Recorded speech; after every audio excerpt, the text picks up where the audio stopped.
Hey everybody, welcome back to Covers and Commentary, and welcome back to another episode of Drummer Reacts, and I've got another highly requested video for you all. This is Danny Carey performing Pneuma. This is a live concert performance of Pneuma. As you all remember, we've seen it performed, not by Danny Carey. This was a, learn it as fast as possible from Drumeo, but this time around, this is the drummer, Danny Carey, playing it, and I am super stoked, so let's dive in.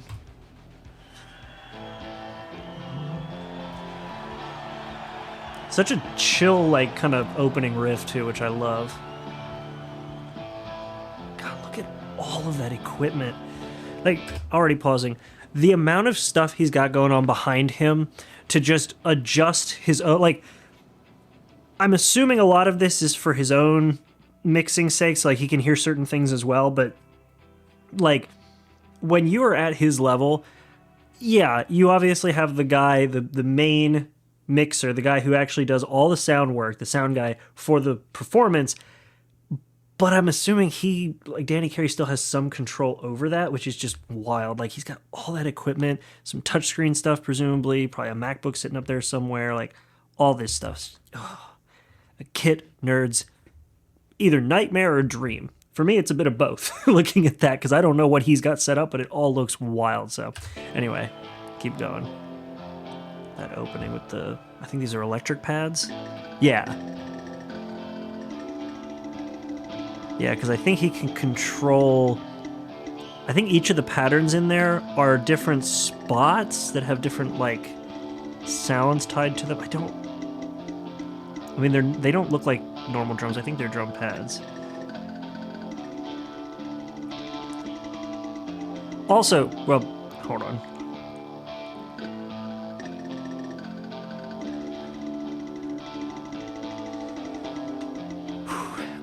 Something you probably all aren't appreciating if you're not a drummer is the ability to transition from this,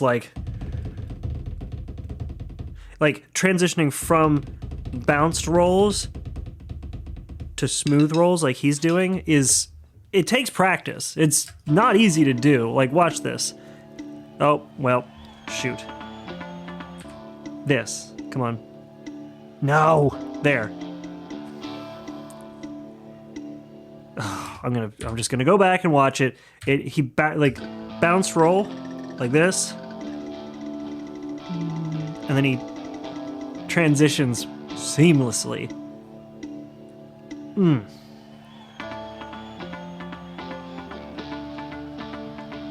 I can't tell which ones of these are Danny Carey's signature drumsticks. Oh, all right. 16.5 inch. That's all right. I mean, for the reach he gets out of them, that's pretty good.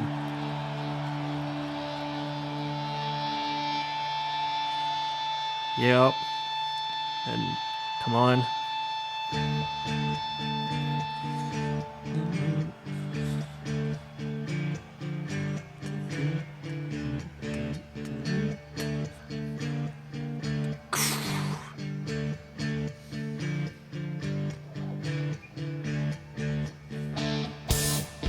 Oh man, that off-time start is so weird.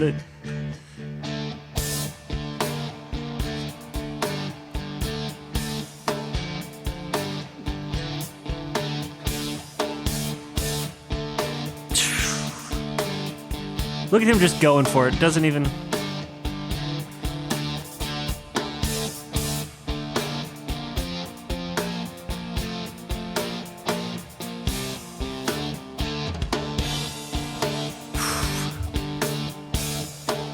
I want to make comments.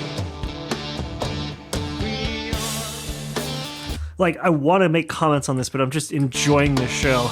That...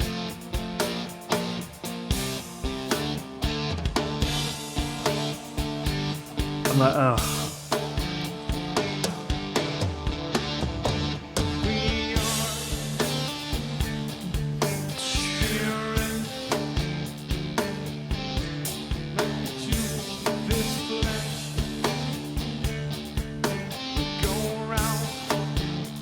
This is just insanity.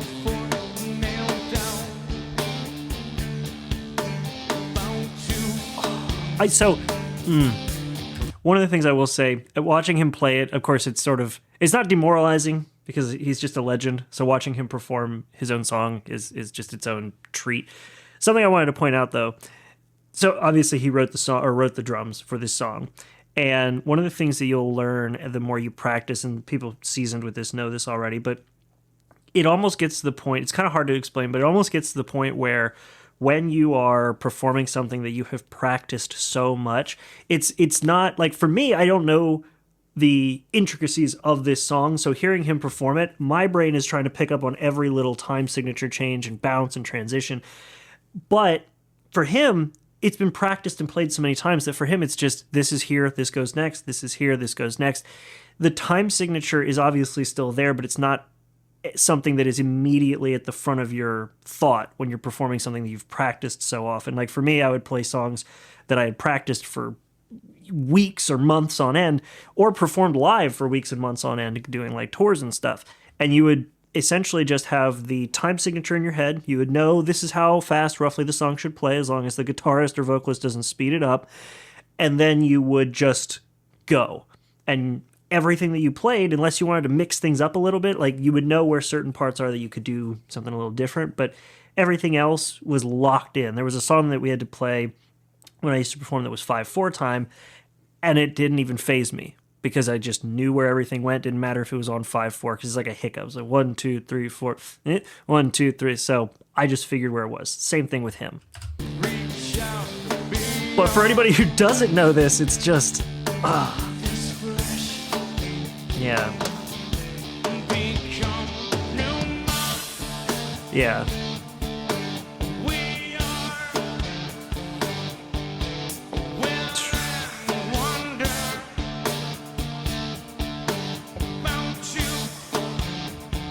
Again, just makes it look so easy.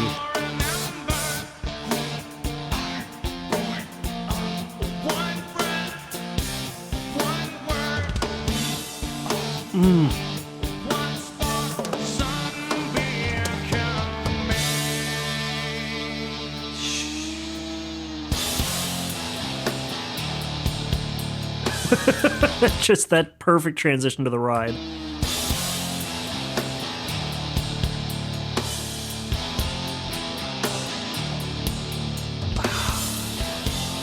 What is that behind him? Didn't even, like, it looks like a piano, but...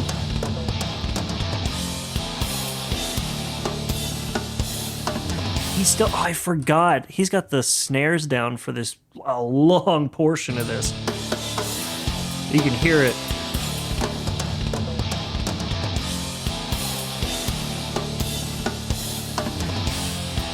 Yeah, it's a very, like, the rolls he's doing are very subdued because you don't have that slap of the snare.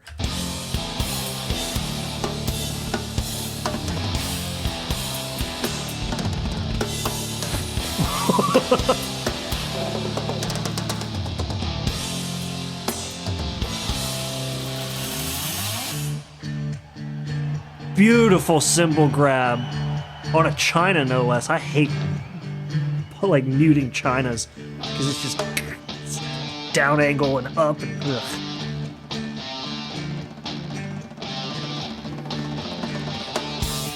Yeah, you really, to get a snap out of that, so you would do a rim shot, which is where instead of just doing the drumstick bouncing on the center of the snare, which is what he's doing at this opening to get that sort of quieter bounce sound, to get a really good like dunk out of a snare with no snares on it or snares down, you have to do a rim shot, which is where basically at the same time you're hitting the edge of the snare drum and the head or the skin of the drum, so you get that dunk, much more aggressive sound because you're adding the sort of the impact of the stick on the rim with the head together. You see it here, just bouncing, and then you see him bring it back and down.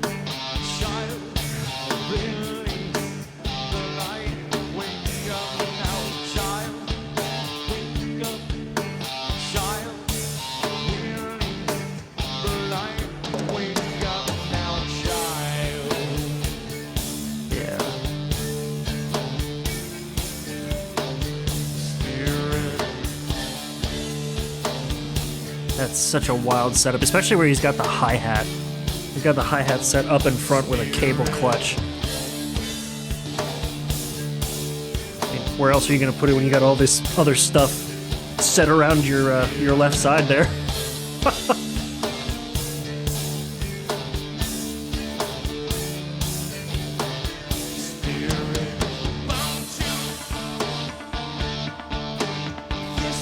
Oh!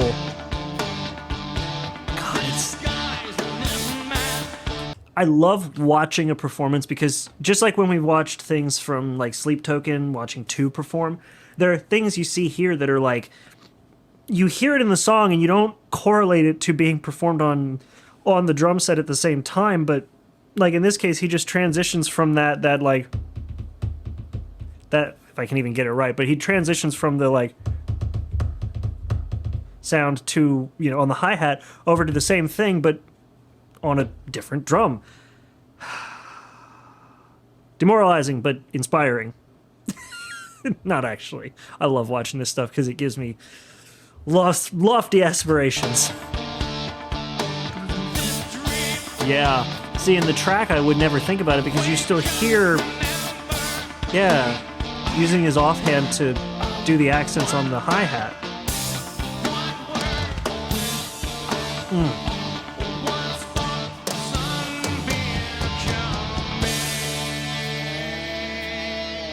He's a rototom, which is wild. I think it's a rototom? I don't remember.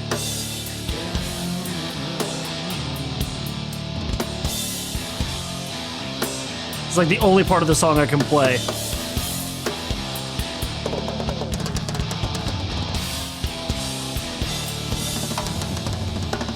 Keep in mind, we still don't have the snares on. All that... Oh, man. All that nice twang from the snare is just coming from those rim shots like I mentioned. Yep. Back to doing that.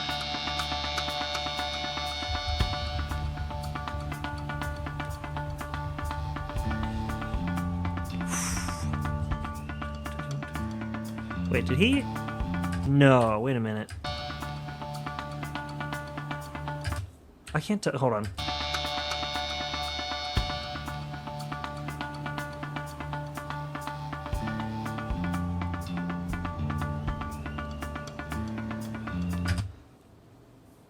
Okay, let me break that down real quick.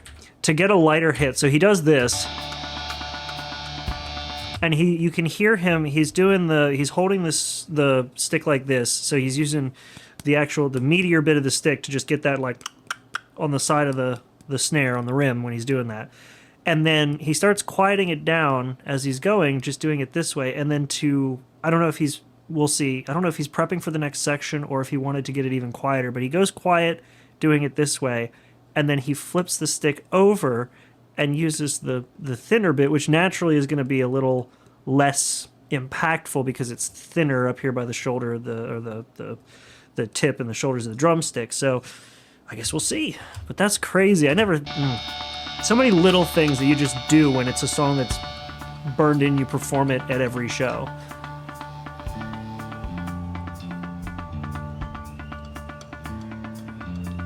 Because you can hear it's just naturally quieter.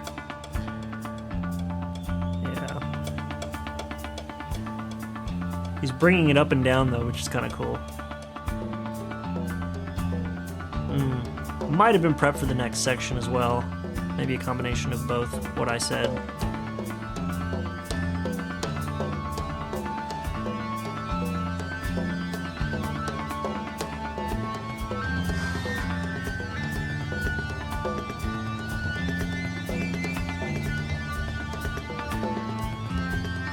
He's doing all of this while just perfect time keep on the hi-hat. He's got both feet going. He's got his tom, the hi-hat, the bass drum, everything.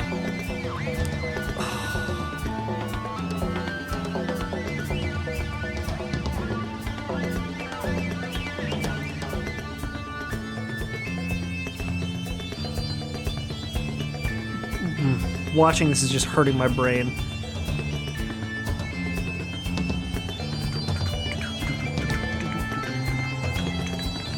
Okay. And now he's changed it up again. Right as I was figuring out one arm, he's moved on. I was trying to figure out, he's doing sort of a round in a sort of circle on 3 or 4 different drums on his right side, and I had just figured that out. And one arm of the 4 things he's doing, like he's keeping time on the hi-hat, doing the bass drum, going around on his right hand, and then I was about to figure out the left hand, and then he immediately changes it up. And then, yeah, change it right up again. Yep, he's added 2 more drums to what he was already doing in that little circle there.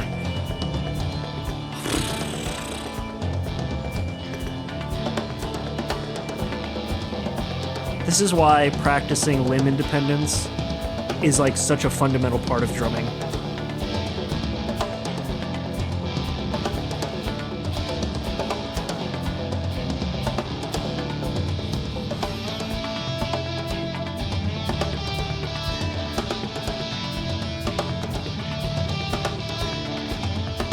This is just... And again, snare's still off. And the snare has made its way back into part of what's happening.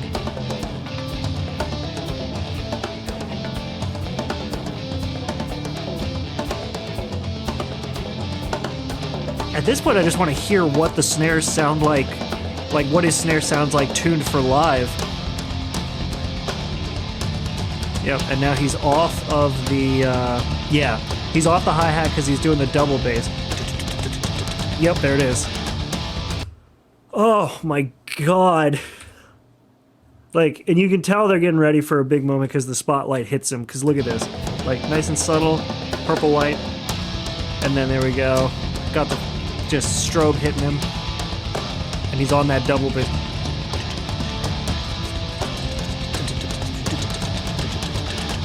Oh.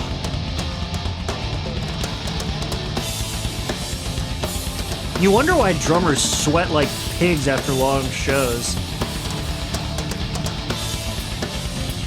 I mean, heck, I was sweating just getting out of a recording studio. Yep. I love that UV light, and the snares go on. UV so the snare just shines.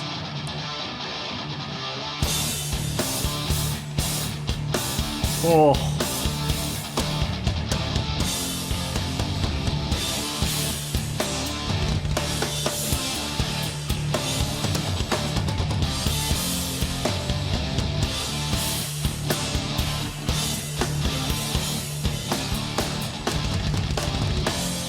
It's actually a bit more of a subdued snare than I expected for a live performance, especially out of Tool, but still, sounds good, just not as psycho-aggressive as I was kind of anticipating in my head.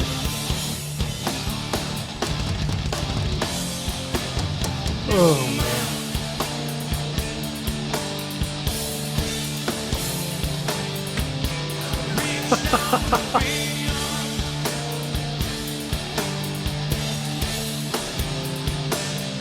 Just gold. Pure gold.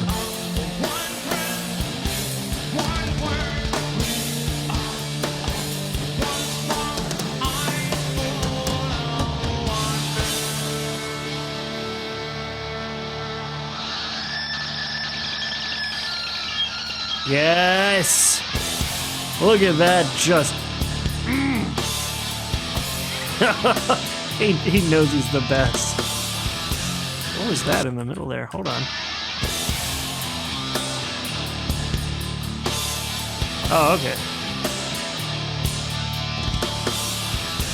Sounded like it was off, but I can't tell considering just how much is going on right now. I love those.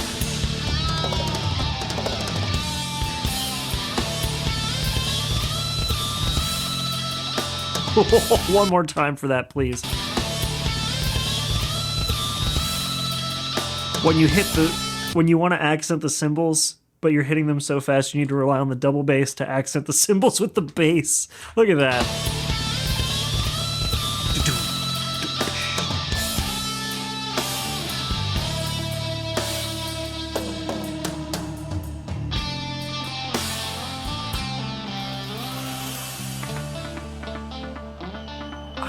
don't remember the last time I listened to a song that had a swell on a China cymbal. That was kind of wild.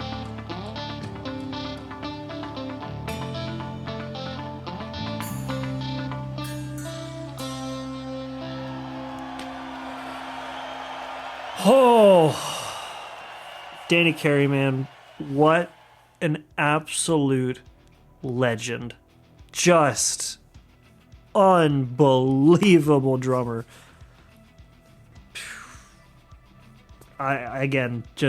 This is why when you watch stuff like this or listen to stuff like this, when you're drumming, it is so important to practice limb independence. If you ever want to practice that, you can do things like 1 2 3 4 1 2 3 1 2 3 1 2 1 2 1 1 and do things like that to alternate and get kind of used to that. And then once you kind of get it down with a practice pad in your hands, start getting your legs in the mix. You get like 1 2 3 4 1 2 3 1 2 1 2 3 1 2 1 and you start working your way around. That's when things get crazy, and then you just start increasing the tempo. That's why you do it. That is why. Oh, such an amazing drummer. I hope you all enjoyed this video. This was a blast to watch. You all kept recommending it. It was on my list for a while, and again, I'm going through it.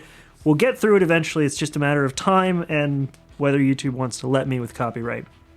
But with that being said, thank you all for this recommendation. Thank you all for being here. And if you enjoyed this video, of course, you can check out the original down in the description. Go check that out along with where it's posted. I'm going to link, I believe this is Vic Firth who has this posted, which makes sense because that's Danny Carey's preferred drumstick. And otherwise, if you like this specific video with me, you can always leave a like, maybe subscribe if you want to see more stuff like that. And aside from that, I post videos every Monday and Friday. I will be kind of on a weird schedule here shortly just because I'm going to be traveling. Hopefully it won't be too disruptive, but either way, that has been it. Thank you so much for watching this video, and I will see you all in the next one. Thank you so much for being here, and have a good one.